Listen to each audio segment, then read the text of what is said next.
Lucille Ball. Co-starring Gale Gordon.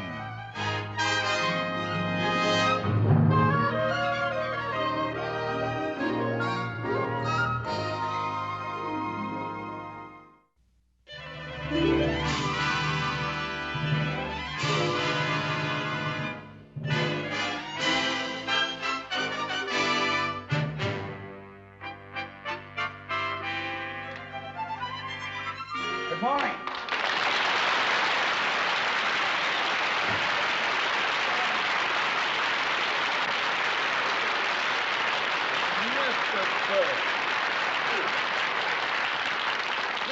Sit down, Mr. Burns. Now then, what can I do for you? I stopped by to pick up my dividend statement. Ah, yes. Well, my secretary has your file. She'll be right back. I'll just sit here and look at the stock report.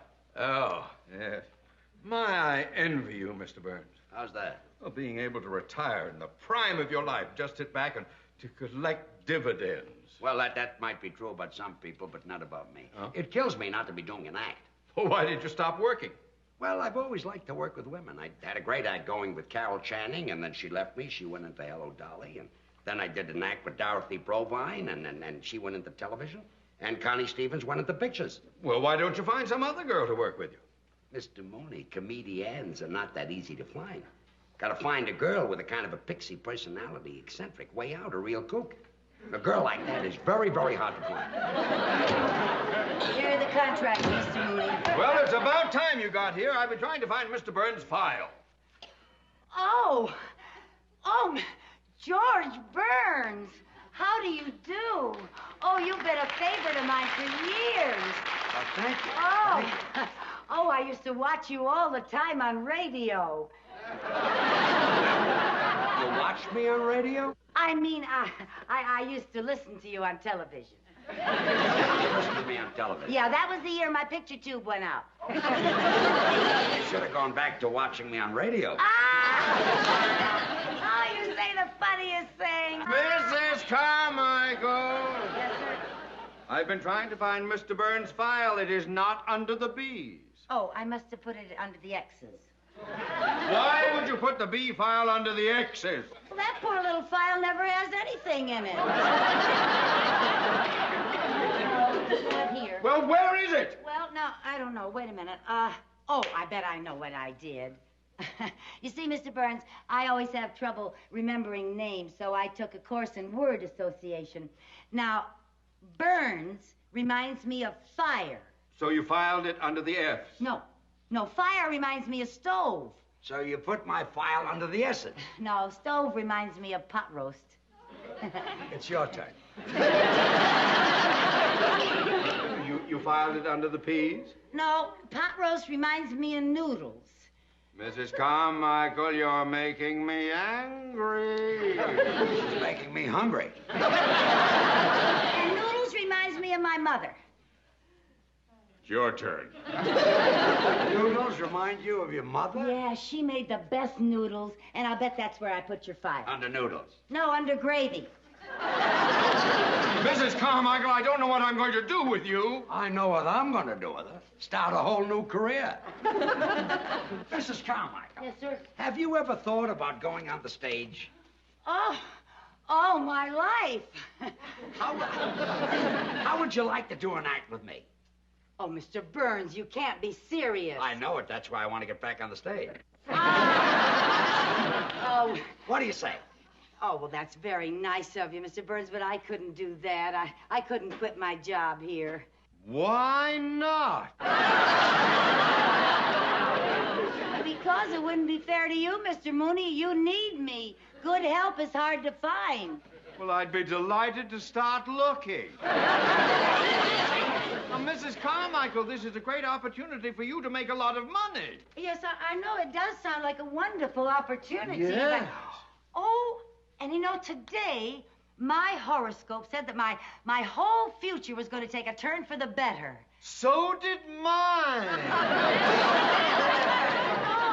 How much would I make? Well, it's unprofessional for an artist to discuss money. Oh. That's usually handled by your agent or someone who handles your financial matters. Oh, well, Mr. Mooney usually handles all my financial things. Yes, and I'd be delighted to represent you in this matter. Would you? Yes, indeed. For the customary 20%. 10% is customary. Oh, 10. Oh, yeah. Well, you see, I'm new to show business. You two talk it over, and when you decide on what you want, you can get together with my agent. Fine. Here's my address. Be at my apartment tonight, and we can start rehearsing. Your apartment? Nice and quiet there, and nobody will bother us. Well, I hardly know you, Mr. Burns, and going to your apartment, you in show business and all. Mrs. Carmichael, you don't have to worry about a man like Mr. Burns. She does, too. See you tonight. Okay, Goodbye, Mr. Mrs. Burns. Carmichael. Oh, thank you very Goodbye, much. Mr. Mooney.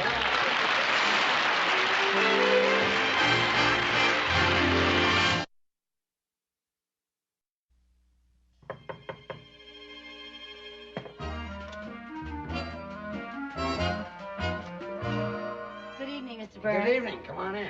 Thank you. Oh, what a lovely apartment. Well, I'm glad you like it. Oh, it's so beautiful. Are you ready to try a little rehearsal? Oh, yes, I can hardly wait to find out what I do on the stage. First, you've got to learn how to get on the stage. Oh, yes, sir. See, Yes, making an entrance is very important. Oh. Now, let's see. Where are we? That'll be the wings right there. Oh, uh-huh. Now, this will be center stage. Yes, sir. Yeah. Is And that the audience out there? That's the audience. Okay. Now, we're introduced over the house mic. Oh, are we? Ladies and gentlemen, here they are, George Burns and Lucy Carmichael. Now, the orchestra plays our entrance music. Oh, what is our entrance music? Some of these days. Oh, Now, let's make our entrance. Let's go into from the over wings. here. Now, you walk out just like I do. yes, sir. Okay. Yes, sir. Now, here they are, ladies and gentlemen, George Burns and Lucy Carmichael. Now, there's music, and I'm walking out, and I'm bowing, and I get to the center of the stage, and when I get to the center of the stage... Come on, tell us. I'm sorry, Mr. honey, you walked out too fast. Oh, well, I guess I've waited so long to go on stage that I was kind of in a hurry. You belong over here. Oh, over here. Over there. Oh. That's it. Now, we'll start. Yes. Well, Lucy, say hello. Hello. Not to me, to the audience. Oh. Hello. Don't look down at the audience. The people in the back can't see you. Oh. Hello. Now, I'll tell you a little trick. Especially when you're new and you might be self-conscious. You look out at the audience, but you don't see them. You sort of look past them. Oh. Well, now. Well, Lucy, say hello. Hello. That was very good. Oh, thank you. Do that again. Hello. What's that? What is that business? Oh, a little curtsy. Yeah, well, I saw Ginger Rogers do that on the Late Late Show last night.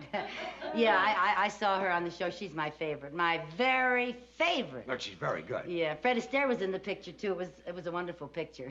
You know, at the beginning of it, Fred was an ambitious young dancer playing in a show in Muncie, Indiana. Muncie. You ever been in Muncie? I was closed there. Oh. Well, Ginger Rogers is one of the chorus girls in the picture, and Fred's up there dancing away, you know, and Ginger's in back of him kicking with the girls, you know, and she accidentally kicks Fred. And the people laugh, and Fred is very embarrassed, you know. And then the girls go off stage, and Ginger starts for her dressing room, and Fred comes off stage, grabs her, and starts bawling her out. And that poor little thing is on the verge of tears. She's hurt. Not her, him. Oh, him. It hurt where she kicked him. Oh. And he tells her she's nothing but a clumsy clown with 2 left feet. And he calls her a no-talent nitwit. And then she calls him a swell-headed nincompoop. Yeah, and that's when they realize that they really love each other. It always happens. So, later that night, he goes over to her apartment to apologize for bawling her out, you know. And he knocks on the door. He knocks on the door. If that's Fred Astaire, I'm giving up cigars. Come in. evening, Mr. Burnley. Nice to see you. Hope you don't mind my dropping by. No, I suppose you came by to transact a deal. Yes, I did. And to see how my client is getting along. Well, we've been rehearsing a little bit. Yeah, Mr. Burns is teaching me how to say hello. Ah. Hello? Oh, my, that's very good. She'll be worth a lot of money, this girl. Well, I don't discuss money. You'll have to talk to my agent. Hello? Yeah, no more. Hello? Save it until after we've made a deal. Oh. By the way, Mr. Mooney, I hope you don't think I'm taking advantage of you. How's that? Well, show business is new to you, and you'll be dealing with a man who's had a lot of experience in theatrical deals. Well, what's the difference? Money is money. And after all, a man with my vast banking and financial experience, it may be that your agent will be the one who is at a disadvantage. Oh, no. My agent is very good at money matters. Oh? Excuse me. Yeah. Hello? Mr. Burns, your agent's calling. Good. Put him on. Hello, George. This is Jack.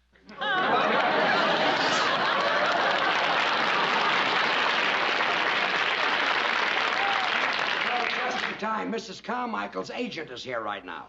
Fine. Let me talk to him. Good. Here he is. His name is Mooney. Mr. Mooney. Hey, Mr. Mooney, my agent. What's his name? Benny. Jack Benny. Jack Benny is your agent?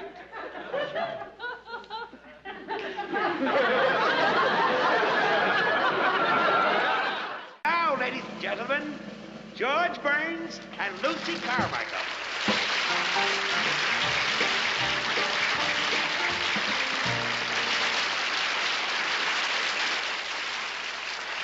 Lucy, say hello. Hello? Well, now that you're on the stage, what are you going to do? Oh, well, when I was in the beauty parlor this afternoon, I heard a wonderful joke. Would you like to hear it? It had everybody dying laughing. We'd all like to hear it. Oh, well, this one man looked up and said to the other man, "Don't ask me, I just got here myself."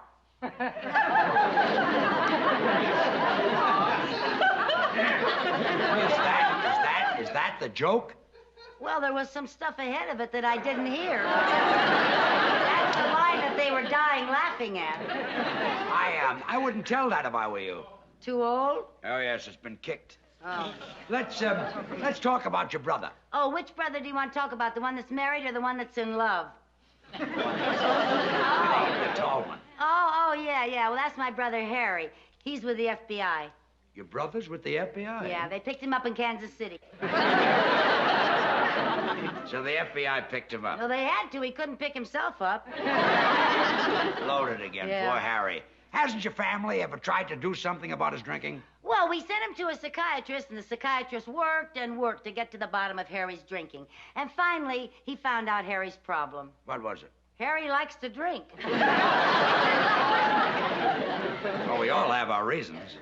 I think Harry drinks to forget. Forget what? That he's a kleptomaniac. Who's your kleptomaniac? Harry was always going into stores and taking things, so you know what my mother did? What? Well, she took some adhesive, and she taped his hand shut, all but this one finger. Taped his hand shut, all but that. Why? Well, so he could play marbles with my other brother. You can't play marbles with one finger. Well, Mother did that to even up the game. You see, Harry didn't have all of his fingers, and my other brother didn't have all of his marbles.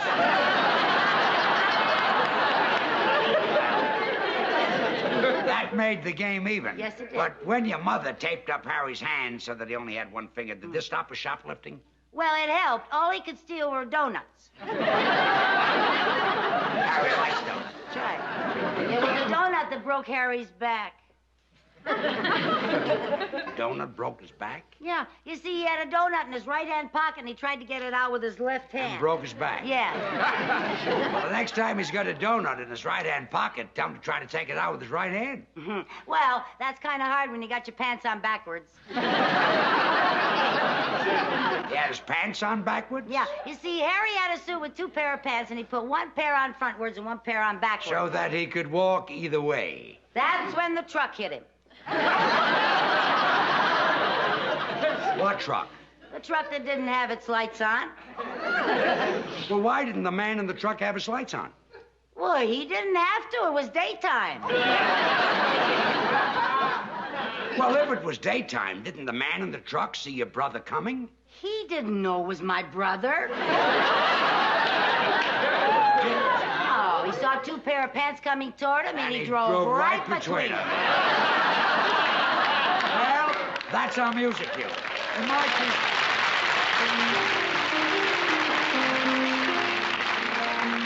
Two sweethearts in a country town, the neighbors say, lived happily the whole day long.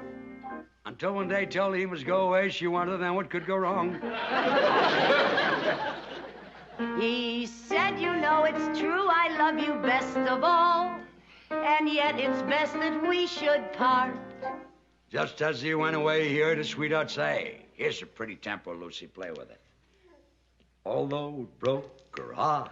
Some of these days. Yes, some of these days. You'll miss me, honey. You're gonna miss me, honey. Some of these days. Yes, one of these days. You'll feel so lonely. You'll be feeling, oh, so You'll lonely. miss my hugging. You used to love it when I'd hug and squeeze You'll you. miss my kiss. You'd ask for more, and I You'll tease miss you. me only. You want me only When you go away. when you're a million You'll miles. feel so lonely. In the evening when the sun goes Just down, for me only. I'll be on the other side of town. For you know, honey. Oh, you know, baby, You've had your way. that you went and had your way. And when you leave me, I know 'twill grieve You me. can bet you're gonna be full of sorrow. To miss your blue-eyed baby some of these days.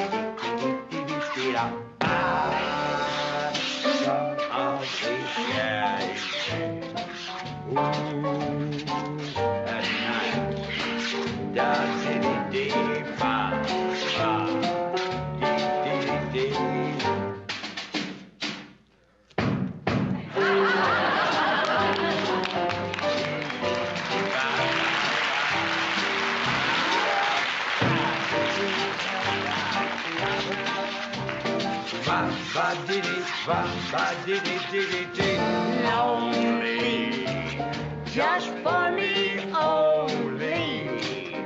'Cause you know, honey, that you had your way. That you've had your way. And when you say goodbye, wipe that tear from your eye. You're gonna miss your baby. You're gonna miss your red-haired mama. You're gonna miss your blue-eyed baby some of these. Miss your blue-eyed baby some of these.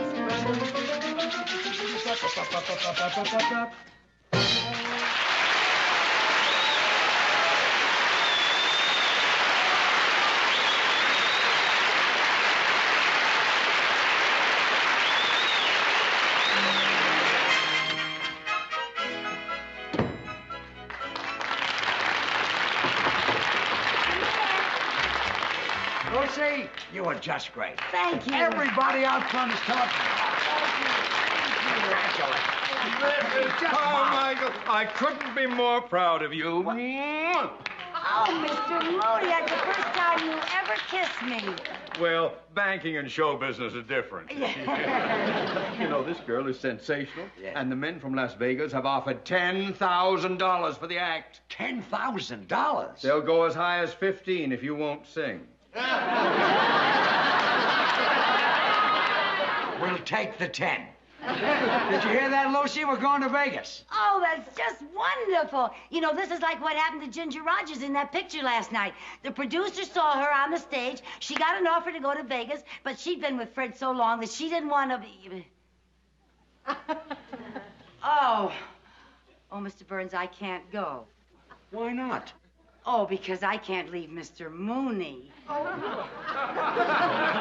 But I want you to go. Oh, no, you don't. You need me. I don't need you. I want you to leave. Oh, I couldn't leave you any more than Ginger could leave Fred. Not even when Fred pretended to be mad and said things that were very nasty to make her mad. Mrs. Carmichael, please get it through your head. I want you to go with Mr. Burns. My life would be happier without you. Happier!